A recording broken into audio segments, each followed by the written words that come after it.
Muy buenos días y bienvenidos a una nueva presentación de la morfofunción del sistema. En esta ocasión, de los aspectos fisiológicos hepáticos. En presentaciones anteriores habíamos ya conversado acerca de todo lo que es la anatomía, la estructura histológica y de otros pequeños aspectos funcionales hepáticos, pero el día de hoy vamos a profundizar más. Inicialmente hay algo que tenemos que ver y es que el gran volumen sanguíneo maneja el hígado tiene mucho que ver con la reserva funcional hacia el cuerpo y sobre todo también con el funcionamiento del hígado. Entonces decimos que aproximadamente al hígado llega 1050 ml por minuto de sangre desde la vena porta, 300 ml minuto desde la arteria hepática. Ya habíamos hablado que esa sangre que viene de la arteria hepática es sangre oxigenada, mientras que la que llega de la vena porta es sangre venosa, ligeramente más oxigenada que la que viene de la circulación, que va a la circulación central venosa. Entonces decimos que en total, en promedio, tiene un flujo sanguíneo de 1350 ml minuto por término medio. Eso es correspondiente al 27% del gasto cardíaco en reposo, entrando hacia el hígado con una presión de 9 milímetros de mercurio, que es la de la vena porta, y sale hacia la vena cava a través de las venas suprahepáticas a 0 milímetros de mercurio para llegar después del corazón. Entonces, de todo esto siempre queda un remanente que se va a llamar reservorio, que es de 450 ml de sangre en condiciones normales. Y en la cirrosis, obviamente por la hipertensión portal que se puede estar produciendo simplemente por la fibrosis que tiene el hígado, puede llegar a un litro. El metabolismo de los nutrientes que se da dentro del hígado también es otro aspecto fisiológico muy importante. Entre ellos tenemos los hidratos de carbono, las grasas, las proteínas y otras funciones metabólicas de las que vamos a y empezando por el metabolismo de los hidratos de carbono, podemos decir que es un gran depósito de cantidades de glucógeno que van a servir en periodos de ayuno. Entonces también no solamente es un depósito, sino también un sitio de conversión de galactosa a fructosa y también de la fructosa a glucosa. Además, se puede realizar gluconeogénesis a partir de otros compuestos como pueden ser proteínas o aminoácidos. Y tiene encargada la formación de compuestos químicos a partir de productos intermedios del metabolismo de hidratos de carbono.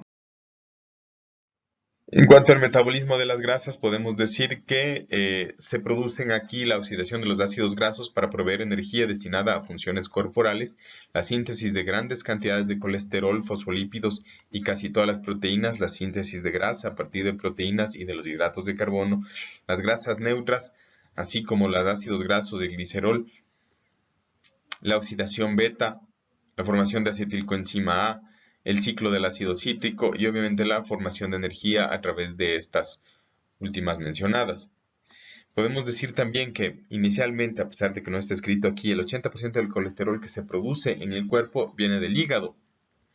Y del 80% del colesterol sintetizado, porque prácticamente el colesterol es sintetizado al interior del cuerpo, el 80% se convierte en sales biliares y que se segregan por la bilis.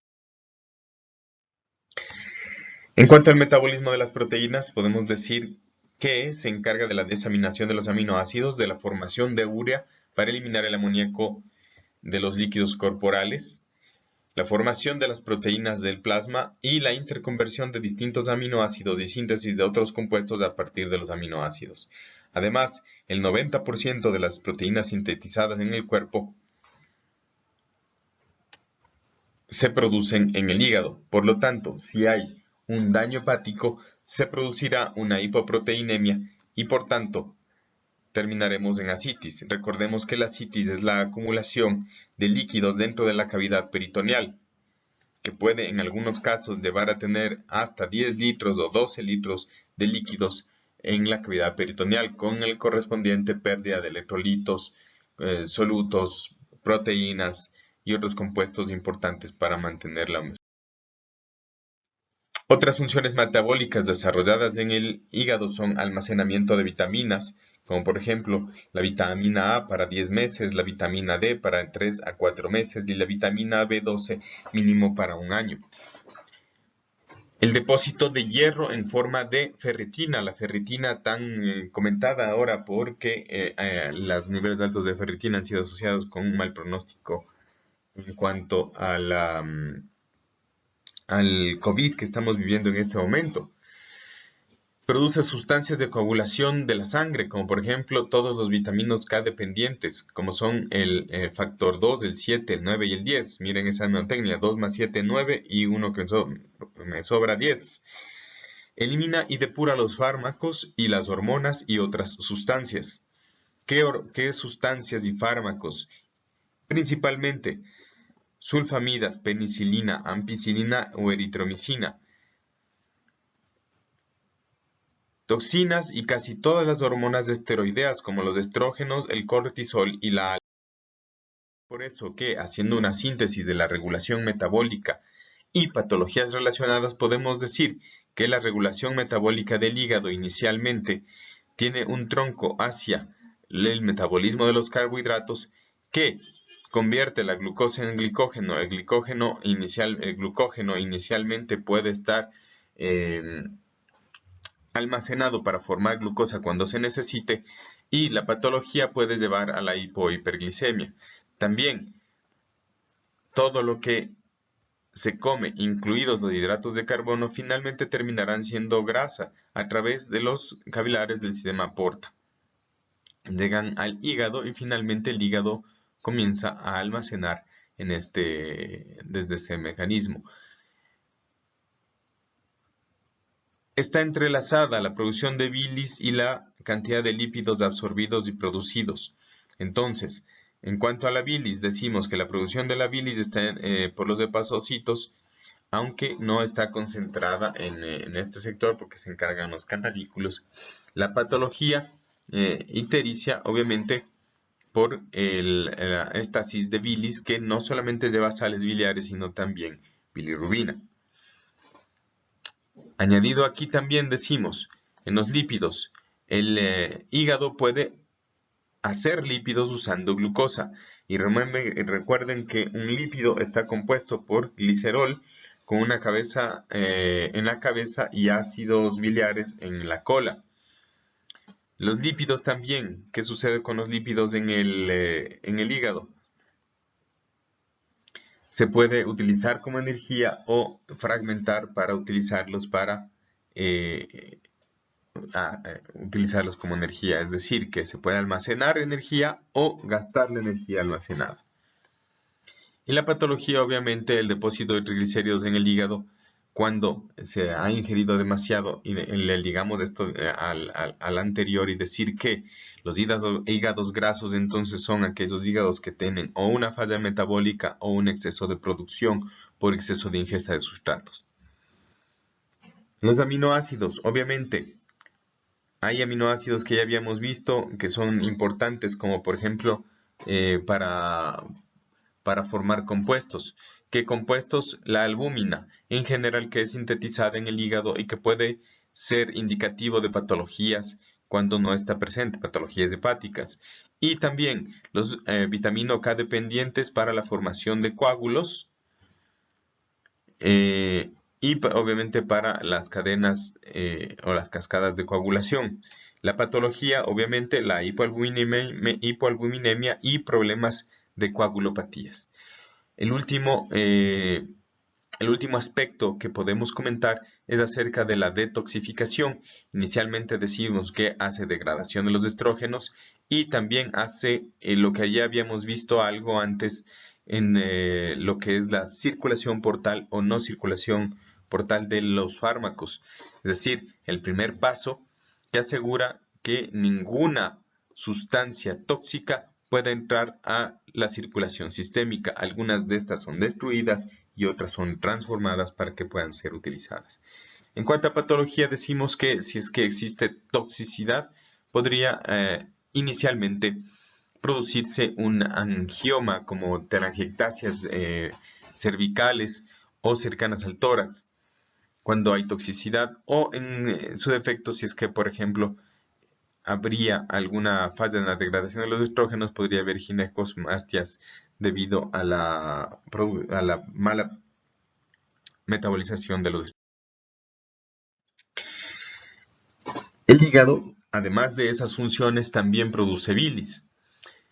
¿Cuánto produce bilis? 600 a 1000 mililitros al día. ¿En dónde? En los hepatocitos y en el espacio de dices cercanos al hepatocito. Ahí se van conjugando, se van mejorando las sales biliares y se van utilizando los sustratos. Los ácidos biliares, el colesterol y otros componentes orgánicos son sintetizados en el hepatocito. Las funciones de los ácidos biliares son emulsionar las grandes partículas de grasa, favorecer la absorción de la mucosa intestinal, obviamente proveer de un medio de excreción para productos metabólicos y sobre todo la excreción de la bilirrubina. Recordemos un poco la estructura de parte del hígado, la estructura funcional histológica, para poder hacer un recuento posterior de la producción de bilis. Entonces recordemos que existe una vena central. Entre la vena central y las triadas porta existen unas filas de hepatocitos, y en estas filas de hepatocitos en el intermedio existen los canalículos biliares que van hacia el canalículo al conducto biliar que se encuentra en la triada porta, y posterior a eso finalmente va a desembocar en los grandes conductos. Obviamente vamos a estudiar qué es lo que pasa con la bilis cuando ya es excretada desde los hepatocitos hacia el canalículo, con sustratos que se han obtenido o que se han procesado en el espacio de Dice y que han obtenido obviamente los sustratos desde los sinusoides. Pasando, claro, obviamente por el tamizaje de las células endoteliales y sobre todo de las células de Kupffer que están integradas entre las células endoteliales, protegiendo a la circulación central inicialmente y también hacia la producción de la bilis.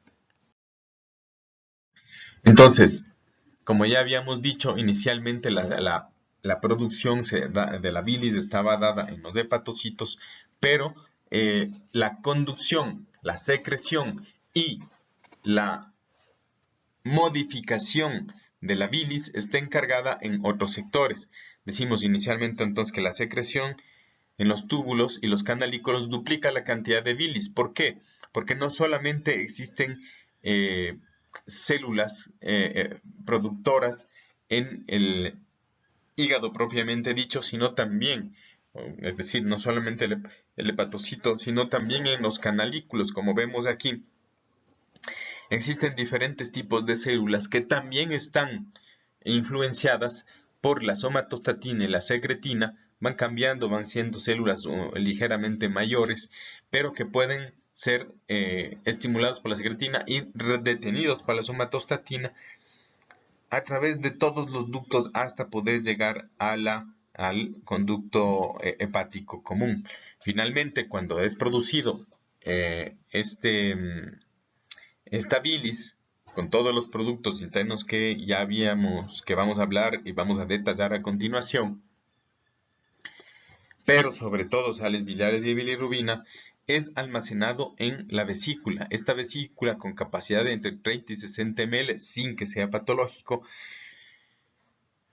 pero podemos decir que podría almacenar hasta 450 ml cuando se puede decir que es patológico. Obviamente la vesícula tiene un epitelio que ya habíamos conversado y unos pliegues que pueden hacer concentración también, al igual que los canalículos que pueden hacer concentración o secreción para cambiar la concentración de la bilis.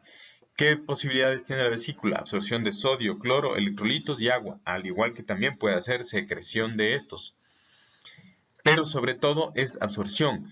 Decimos entonces que incrementa la concentración de sales y ácidos biliares, lecitina y colesterol, y podría concentrar de 5 a 20 veces. Básicamente la composición de la bilis está dada por agua. Ya vemos ahí las concentraciones, no las voy a repetir, pero ustedes pueden irlas chequeando. Sales biliares, bilirrubina, colesterol, ácidos grasos, lecitina, sodio, potasio, calcio, cloro y tenemos también el bicarbonato. Entonces, hay una cosa importante aquí. Esta es la composición básica de la bilis. Pero si nosotros nos damos cuenta, la bilis hepática es diferente de la bilis vesicular. Por ejemplo, miren la cantidad de agua que tiene la bilis hepática contra la bilis vesicular. Obviamente está más concentrada, las sales biliares más concentradas, la bilirrubina mucho más concentrada, llegando a ser casi 10 veces superior, el colesterol también, los ácidos grasos, prácticamente todo está más concentrado, excepto miren cómo el sodio es menos concentrado, es decir, reabsorbe el sodio, y podemos ver aquí también que el cloro es menos concentrado, absorbe cloro, mientras que el potasio y el calcio son más concentrados en la bilis vesicular que en la bilis hepática, al igual que el bicarbonato más concentrado en la bilis hepática que en la bilis vesicular. Miren esa tabla. Realmente lo anterior era una descripción de lo más importante que puede tener la bilis o la secreción biliar. Pero todo esto es lo que en realidad tiene la bilis. Si es que nos podemos hacer un detalle extremadamente detallado. E inclusive podremos hacer aquí un ratio de la secreción entre bilis y plasma. ¿Sí? Para que puedan saber más o menos a 1, más o menos a 1, mayor a 1, menor a 1, en cuanto a la concentración de todos los productos que podemos encontrar si hacemos un análisis químico extremadamente. Ahora, la producción de sales biliares sí es importante. Inicialmente podemos decir que se hacen 6 gramos de sales biliares al día con un precursor que es el colesterol y que finalmente se conjugan con glicina y con taurina. Sí, tan interesante que es esto de la taurina, porque nos venden inclusive en las bebidas energéticas. Pero ¿para qué sirve toda esta bilis? Ya vamos a hablar un poco más de la taurina. ¿Para qué sirve toda esta bilis? Decimos que en el intestino tiene una acción emulsificante y una acción detergente. Emulsificante quiere decir que va a hacer que las moléculas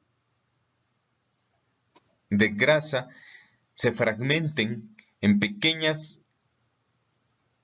moléculas agrupadas, que ya vamos a ver cuando hablemos de la digestión y la absorción, que se van a llamar micelas. Y la acción detergente, obviamente, para romper las moléculas de grasa y que puedan ser absorbidas. Pero inicialmente todo tiene un origen en este producto que se llama colesterol. Entonces, el colesterol inicialmente, que puede ser producido en el 80% en el hígado, reabsorbido desde la circulación enterohepática por vía portal, o producido en otros sectores del cuerpo en bajas cantidades. ¿Qué pasa con eso? ¿Qué pasa con este colesterol? Inicialmente forma ácidos biliares primarios como el ácido cólico y el ácido queno-desoxicólico. Obviamente todo esto está producido en el hígado. Luego pasan a ser ácidos biliares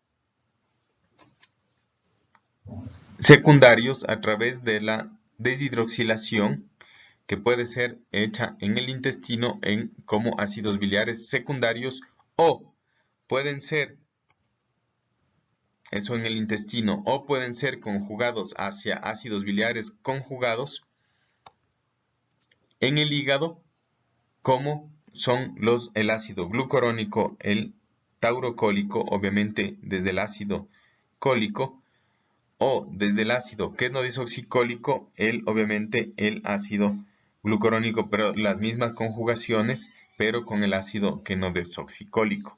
Entonces veamos que hay dos vías metabólicas que pueden ser vistas.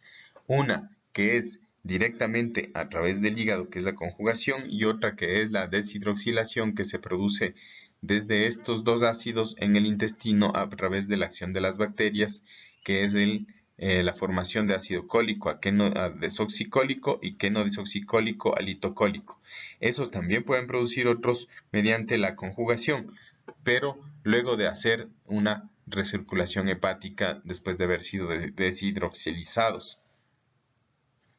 Y la otra que es directa, obviamente, desde que se puede realizar sin la deshidroxilación y que debe ser realizada al interior del hígado. Podemos decir, otra vez para recapitular, todas las flechitas que están en azul son hechas en el intestino, todas las que están en naranja son hechas en el hígado. Entonces, el colesterol, mediante oxidación, puede formar el ácido cólico. Este ácido cólico, mediante deshidroxilación, puede ir a ácido desoxicólico. En el hígado, este ácido cólico puede conjugarse hacia ácido glicólico o taurocólico y luego pasar a hacerse la deshidroxilación y pasar a glicodesoxicólico o taurodesoxicólico. Finalmente, este puede pasar otra vez a hacerse ácido deoxicólico mediante la desconjugación en la microbiota. Ahora, si este ácido biliar secundario finalmente llega de nuevo al hígado y por la recirculación hepática vuelve a hacerse conjugación y se hace glicodesoxicólico y taurodesoxicólico. Entonces miren cómo puede conjugarse o desconjugarse, puede hacerse una conjugación o desconjugación de parte de la microbiota también, ¿no? Entonces, todo lo que es conjugaciones dentro del hígado y todo lo que es desconjugaciones dentro de la microbiota. Todo lo que es dehidroxilaciones, ¿sí? Siempre dentro de la microbiota intestinal. Aquí tenemos los dos compuestos importantes que son la glicina y la taurina, generalmente siempre más hacia la glicina, aunque la taurina es un gran regulador de la conjugación y del metabolismo hepático. Todo esto, ¿dónde se produce? Obviamente se produce dentro de los hepatocitos. Dentro también hay un factor del atrapamiento o de la entrada o de la regulación de la entrada dentro del espacio de Dice, y obviamente luego de haberse conjugado los ácidos con la glicina o la taurina, finalmente llegan al canalículo, que es este canalículo que se encuentra entre los hepatocitos para poder llegar finalmente a un conducto mayor. Recordemos entonces a través de estos conductos que se encuentran entre los hepatocitos no tienen nada que ver con el espacio de Dice ni con los sinusoides. Son estos conductos que se encuentran los hepatocitos. Si podemos ver entonces más cerca uno de estos conductos, vemos las membranas de los hepatocitos. Aquí está una microfotografía electrónica, y aquí está el diagrama. Tenemos dos uniones ceñidas, vemos que estos dos son dos hepatocitos, las membranas de los hepatocitos obviamente son fosfolípidos, colesterol y tenemos ácidos biliares. ¿Qué pasa entonces? Entre estos tres se va a formar lo que van a llamarse las sales biliares, que van a ser excretados cada uno mediante un tipo diferente o van a ser excretados, digamos así, mediante un tipo diferente de cotransportador mediante el uso de energía. Vemos aquí, por ejemplo, un ácido biliar, y aquí vemos en el transportador de membrana BSEP, mientras que estos que son los MDR y MRP2, que son nombrados así, cada uno de estos porque son nombrados de acuerdo a la función. Estos, por ejemplo, son multidrogos resistentes 2, multidrogo resistente 3. Inicialmente fueron identificados como eso, pero también se ve que estos cotransportadores de membrana sirven para hacer la secreción de algunos otros productos. Hay una cosa importante aquí, habíamos hablado ya de los ácidos biliares, habíamos hablado de la cantidad de colesterol que se produce en el hígado, pero es hora de hablar de los fosfolípidos, porque también la bilis tiene fosfolípidos. Estos son los tres componentes de la bilis: ácidos biliares o sales biliares, colesterol y fosfolípidos. ¿Qué fosfolípidos? La lecitina. Entonces, la lecitina tiene su propio cotransportador y le da ciertas características a la bilis para que ayude a ser más emulsificante y detergente. Obviamente, ¿no es cierto? Entonces, vemos acá cómo se secretan a través de estos cotransportadores, obviamente con la presencia o el gasto obvio de energía que se necesita para esto. No es a través de difusión. Finalmente, y entonces, ¿qué tenemos como compuestos en la bilis? Tenemos la fosfatidilcolina, o lo que se puede llamar lecitina, con su compuesto,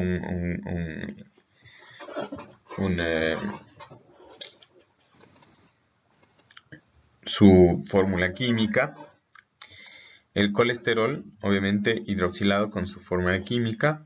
Y las sales biliares, obviamente hidroxiladas y conjugadas con la taurina o la glicina. Todo esto obviamente incluido dentro de una gran cantidad de líquido que ya habíamos visto que puede llegar a ser hasta el 97% de la bilis en el hepatocito, que después puede ir cambiando a medida que va transcurriendo. Entonces las sales biliares decimos que ayudan a la absorción de ácidos grasos, monoglicéridos, colesterol y otros lípidos, y en ausencia de sales biliares, el 40% de las grasas se irán. Pero, ¿cómo entonces se puede realizar la secreción, la regulación de la secreción por la bilis? No solamente es la alimentación, porque también existen producción de la bilis en etapas interprandiales, pero el mayor estímulo obviamente es la alimentación o todos los estímulos que conducen hacia el hambre o la alimentación. Entonces vamos a ir viendo cómo se producen estos estímulos hacia diferentes puntos. Por ejemplo, vamos a iniciar desde la visión de la vesícula. La estimulación de la vesícula produce contracciones débiles de la vesícula biliar. ¿Cuándo se produce estímulo vagal? Obviamente cuando se produce la alimentación. Ya estudiamos la inervación y estudiamos obviamente los estímulos que se producen entre el estómago y la vesícula, el estómago, el duodeno, el estómago, el ilion, el estómago y el colon. Está todo interconectado. Entonces, no solamente esto, ¿qué otras cosas también? Los ácidos biliares de la sangre estimulan la secreción parenquimatosa, dependiendo si hay más o menos. Obviamente va a ser un feedback positivo o negativo. ¿Cuál otra? La secretina transportada por la sangre estimula la secreción ductal del hígado. ¿Cuándo se producía secretina? Sí, recuerden, la secretina se producía cuando había un influjo del quimo hacia el duodeno. La secretina servía para estimular el hígado, además de estimular el páncreas. La bilis además se almacena y se concentra en la vesícula biliar. Estímulos, ¿cuáles puede ser? Cuando no existe estímulo duodenal, la vesícula biliar está quieta, es decir, no existe colecistocinina, mientras que, además de la estimulación vagal, también puede hacer otras cosas que estimulan a la vesícula. Miren acá, entonces decimos, la colecistocinina, que es cuando el duodeno es estimulado, estimula la contracción vesicular y al mismo tiempo la relajación del esfínter de Oddi. Entonces, contracción vesicular, relajación del esfínter de Oddi al mismo tiempo, en periodos interprandiales. Contracción del esfínter de Oddi, relajación. Aquí podemos ver solamente una infografía acerca del complejo vagal dorsal y cómo se estimula la colecistocinina y otras estructuras, y esta colecistocinina estimula a otras estructuras. Veamos entonces, hay estimulación vagal hacia la vesícula, obviamente a través de la colecistocinina. También hay receptores de óxido nítrico y péptido intestinal vasoactivo en el esfínter de Oddi que pueden estar interconectados con el complejo vagal dorsal. Ya sabemos cuál es ese. Obviamente también la colecistocinina tiene una acción sobre la acción del complejo vagal dorsal cuando los nutrientes han entrado al duodeno, y esta misma colecistocinina también tiene acción directa sobre la vesícula biliar. Entonces decimos que la acetilcolina y la colecistocinina producen la contracción del músculo liso vesicular para hacer una estimulación, obviamente, de la salida de bilis y una disminución de la presión en el esfínter de Oddi a fin de que la bilis pueda ser eliminada hacia el duodeno y tener una acción. ¿En qué tiempo? 30 minutos después de que se han ingerido los alimentos y ha llegado al duodeno. Entonces hay dos aspectos que tenemos que ver inicialmente. Decimos, ¿cuándo se llena la vesícula? Cuando hay producción biliar interprandial y no hay estímulo para liberar. Cuando hay cierre del esfínter de Oddi, obviamente, y que puede tener hasta 40 milímetros de mercurio de presión.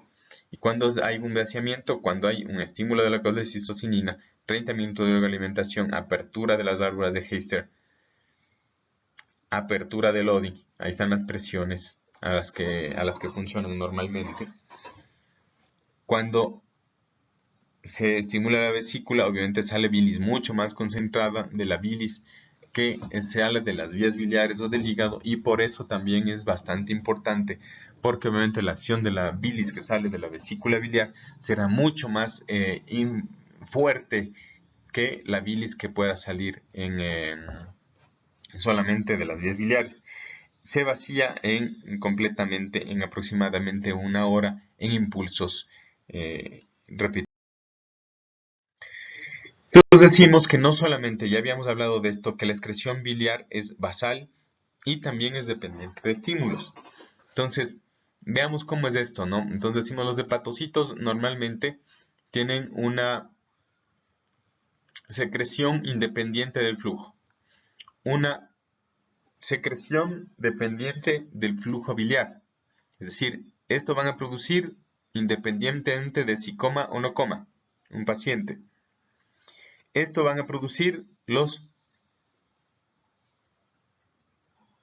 canalículos también, y también los hepatocitos dependientes del flujo. O sea, si es que hay mucho flujo, si es que hay mucha salida, entonces van a ser más productivos. Y esta es correspondiente a la secreción ductular o secreción de los ductos de la vía biliar, que en general es no dependiente de la alimentación, es como una secreción basal. Entonces vemos que puede haber cambios, pero esos cambios representan más o menos el 30-40% de la producción, pero aunque no haya estímulo, se va a mantener más o menos el 60% de la producción biliar. Entonces, hay otras personas también, otro tipo de estímulos, digamos, en personas que les podríamos llamar coleréticos, es decir, que hay fármacos coleréticos o alimentaciones coleréticas o personas susceptibles a cierto tipo de alimentos. A eso le vamos a llamar colerético, ¿no? Un colerético, por ejemplo, sería la ingesta de grasas. Entonces, si nosotros comemos una dieta baja en grasas, vamos a hacer, eso va a ser un colerético normal, digamos, si se consume un hornado. Si ustedes comen una carne llena de grasas, o si es que han comido algo lleno de grasa, eso será hipercolerético. Si es que es una dieta baja en grasas, por ejemplo, un pan árabe tiene carbohidratos y casi no tiene grasas, entonces eso será un colerético normal y aumentará solamente de forma baja la cantidad de bilis que se va a excretar. Entonces, dependiendo de esa cantidades de bilis que se excretan o no se excretan, dependiendo si la persona es tiene ese tipo de ingestas, dependiendo del metabolismo de cada persona, también podemos decir que se podrían formar cálculos. Esos cálculos que se forman dentro de la vía biliar, perdón, dentro de la vesícula biliar, aunque también se pueden formar dentro de la vía biliar en algunos casos, pero vamos a hablar en este caso de los cálculos que se forman en la vesícula biliar, que tienen que tener una relación con el colesterol, las sales biliares y los fosfolípidos que ya habíamos dicho que se secretan en la bilis a través de los canalículos.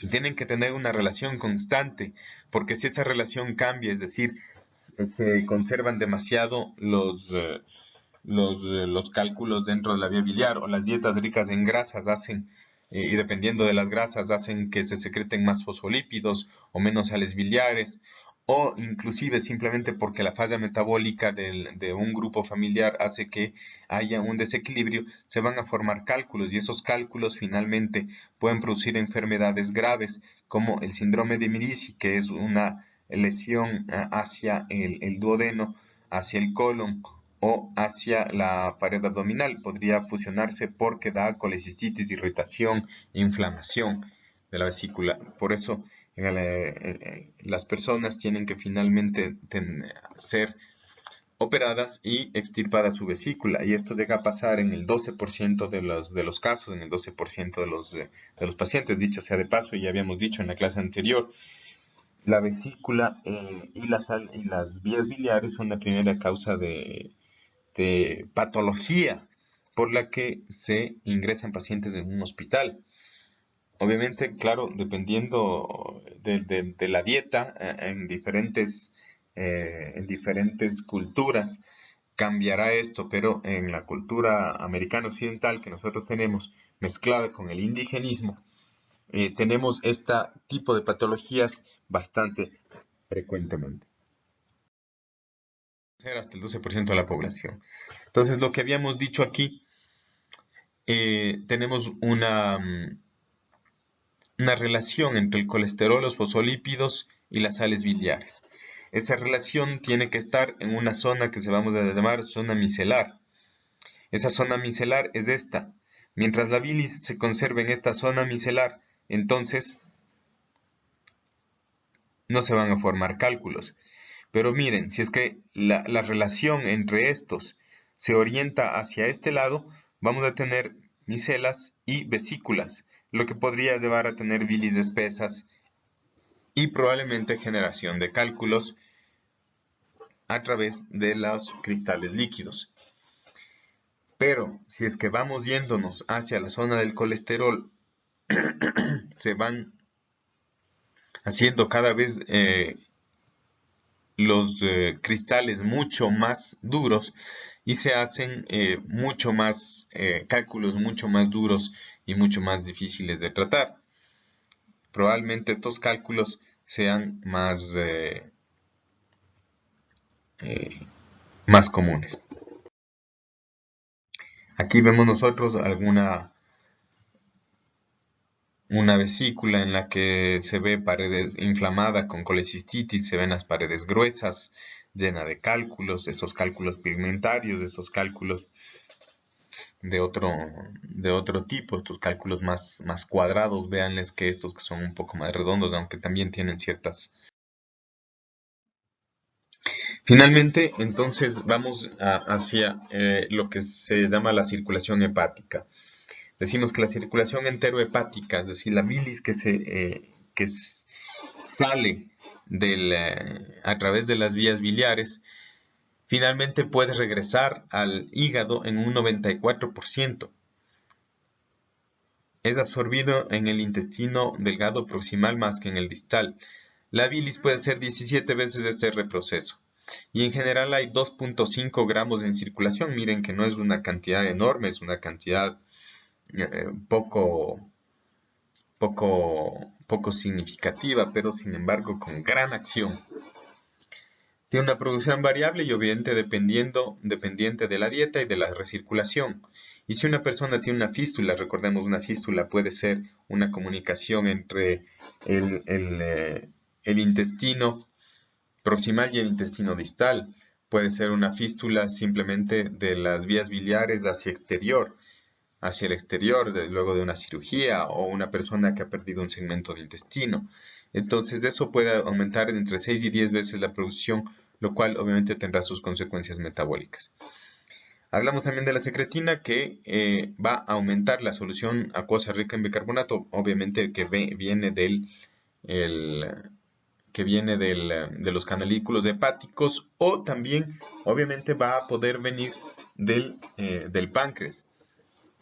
Pero sobre todo en este caso estamos hablando de que aumentan el volumen pues, como ya habíamos dicho anteriormente. Aquí hay un gráfico de la recirculación. Entonces, la recirculación, la bilis sale del intestino al intestino a través del esfínter de Oddi. En el intestino hace la recirculación y el 95% de las sales biliares se reabsorben. El restante 5% de las sales biliares se pierde en las heces a través a través del colon. Obviamente hay un sector de las sales biliares que es reabsorbido y llega de nuevo al hígado, donde es reprocesado y resintetizado en nuevas sales biliares. Aquí hay un gráfico esquemático de lo que habíamos visto hace algún momento, obviamente con el intestino delgado, paso hacia el colon, pérdida fecal, la recirculación y recaptación, y hay otros que hacen una resíntesis.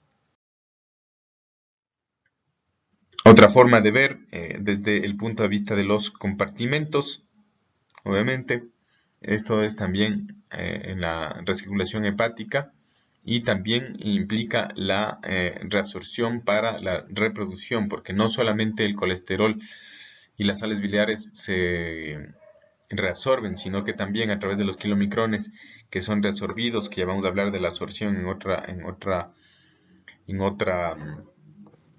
otras diapositivas, en otra presentación, también tenemos la posibilidad de resintetizar colesterol para resintetizar nuevamente sales biliares y que esto vaya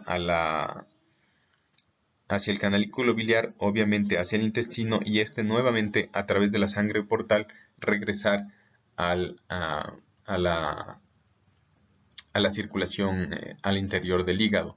Una parte de este colesterol obviamente se resintetizará hacia sales biliares y otra parte se sintetizará VLDL, ApoE, ApoB y ApoC para que vayan hacia la sangre venosa.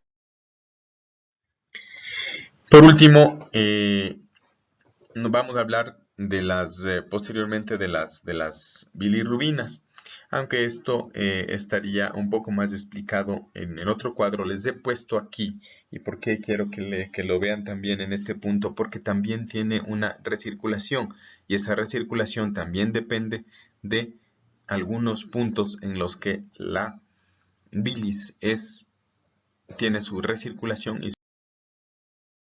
Entonces, no es la intención evidenciar todo el metabolismo de las bilirrubinas en este capítulo, sino en lo que tiene que ver en cuanto a la excreción.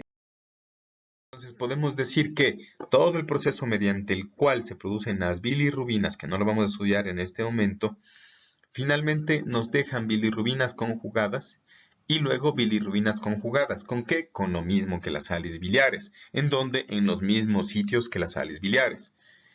¿Y qué circulación hacen los mismos que las sales biliares? ¿Para qué nos sirve saber este tipo de relación que tienen las sales biliares, la reabsorción de las sales biliares, la secreción, conjugación de las sales biliares? Que es prácticamente una situación bastante parecida a la que se presenta con las sales biliares que con la bilirrubina. ¿Por qué? Las bilirrubinas tienen una significancia clínica, en la medición de lo que está pasando con las funciones hepáticas, ¿sí?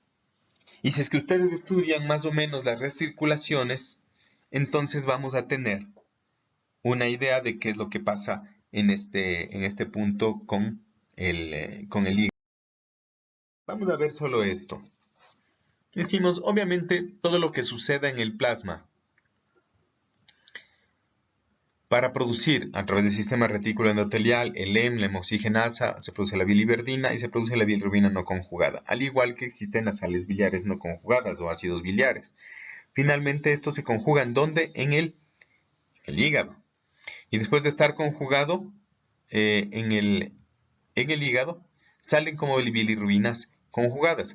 Si es que existe una obstrucción, porque se puede obstruir, obviamente por tumores, por estenosis, por tumores de la vía biliar o extrínsecos, pueden obstruirse por cálculos de la vía biliar, entonces diremos que las bilirrubinas sí se conjugan pero no se excretan, al igual que las sales biliares, y por eso la persona tendrá unas heces blancas.